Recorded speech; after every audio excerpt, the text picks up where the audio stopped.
भोगार्थम भृगुवारे तो ये देवान समाहिता, जो रोटी खाने के लिए भी तबाह हो रहे हैं, इतनी गरीबी इतनी दरिद्रता है। शुक्रवार के दिन भगवान महादेव की पूजा करने से संपूर्ण सुख धरती का, जो भी भौतिक सुखों की जरूरत है, सब प्राप्त होता है। षड्सोपेत अन्नम च दधात ब्राह्मण तृप्तये, 6 प्रकार के व्यंजन बनाकर, जिसको षड व्यंजन कहते हैं, 6 प्रकार के भोजन में मीठा, नमकीन, पेय और फल, ये सब आ जाते हैं, उसको षड व्यंजन कहते हैं। सलाद ये भी आ जाता है, उसमें फल आ जाता है, उसमें कुछ बहता हुआ जिसको तरल बोलते हैं वो भी आ जाता है, मीठा भी आ जाता है, नमक भी आ जाता है, इसको कहते हैं षड रस व्यंजन। तो शुक्रवार के दिन महारुद्राभिषेक भगवान शंकर की पूजा करके, सुनिए, ब्राह्मणों को षड रस व्यंजन ये भोजन उन्हें कराया जावे तो कुबेर जैसी संपदा भी आ जाए तो व्यक्ति को उसमें अचंभित नहीं होना चाहिए। लक्ष्मी माता का दिन है शुक्रवार, तो शुक्रवार दिन की महादेव की पूजा गरीबी का नाश करती, दरिद्रता का हरण करती है, कर्जे का निपटारा कर देती है। भोगार्थम भृगुवारे तो ये देवा, तो मैं भृगुवार शुक्रवार की बात कर रहा था, आज शुक्रवार है। शुक्रवार के दिन गन्ने के रस से या घी से, घृत से, घृत के द्वारा भगवान महादेव का अभिषेक किया जाए, आनंद हो जाएगा। घृत घी में पानी में डालना, क्योंकि अभिषेक के बाद में इस घी को इकट्ठा कर लेना और इसको दिया ज्योति के लिए काम में ले लेना, खाने के काम में मत लेना, उससे दिए जलाना, आरती पूजा करना, उसको पूजा के ही काम में ले लेना। उसको जो अभिषेक का जो व्रत है उसको पूजन के काम में उसको ले लेना, तो ये बहुत ज़्यादा विशेष है। ये भोगार्थे भृगुवारे तो ये देवान समाहित, षड्सोपेत अन्नम च दद्यात् ब्राह्मण तृप्तये, जो 6 व्यंजन, 6 रस व्यंजन के द्वारा ब्राह्मण को तृप्त करते हैं, भोजन कराते हैं, अभिषेक के बाद ब्राह्मण को जिमाते हैं। तो इसमें वर्णन किया गया है कि उनको अपार संपदा, ब्राह्मण स्त्रीणाम च तृप्तये तद्देयम वस्त्रादि। देखो इसमें एक बात और कही गई है, इसमें वर्णन है कि जिस घर में नारी तृप्त है उसके लिए वस्त्र, अन्न, सम्मान की कमी नहीं है, वह परिवार द्वितीया के चंद्रमा की तरह उभरता है। कितनी अच्छी बात कही। इसलिए घर में नारियों को गाली गलौज मत किया करो, नारियों का अपमान मत करो।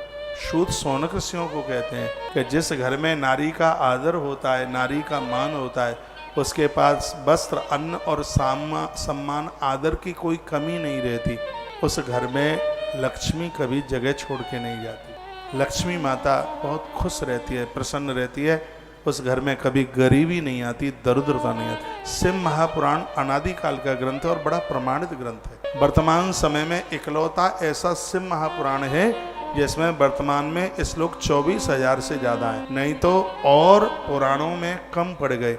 जिस समय यवनों के द्वारा लाइब्रेरियों को जलाया गया, यह ग्रंथ सुरक्षित बच गया था। पूरा का पूरा ग्रंथ है शिव महापुराण, जिसमें कहीं कोई छूटा नहीं है, कटौती नहीं। पूरा इसमें 24,600 कुछ श्लोक हैं अभी वर्तमान समय का जो शिव महापुराण है।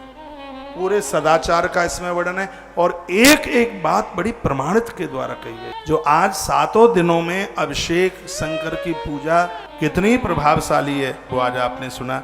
महादेव मंत्र से, पाठ से, जप से, हवन से, दान से और उपवास से, इन चीजों से प्रसन्न होते हैं।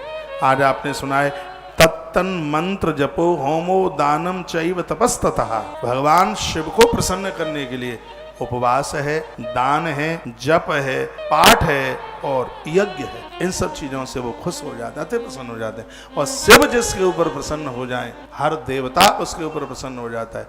क्या अद्भुत बात कल आप सुन रहे थे। महादेव की पिंडी के नीचे ब्रह्मा, मध्य में विष्णु और सबके ऊपर रुद्र। जब हाथ आपके नीचे की पिंडी पर पहुंचते हैं आप निर्माणाकार बन जाते हैं। नीचे जब हाथ पहुंचता है, कल ये आप सुन रहे थे, वंश परंपरा बढ़ती है। और बीच में जब आपका हाथ पहुंचता है पिंडी के, तो आपके घर में व्यापार, वाणिज्य की, धन की कमी नहीं रहती। और पिंडी के जो ऊपर का जो हिस्सा है वह आपको विद्या और मोक्ष प्रदानित करता है। ये कल की कथा में कितनी अद्भुत बात कही गई थी।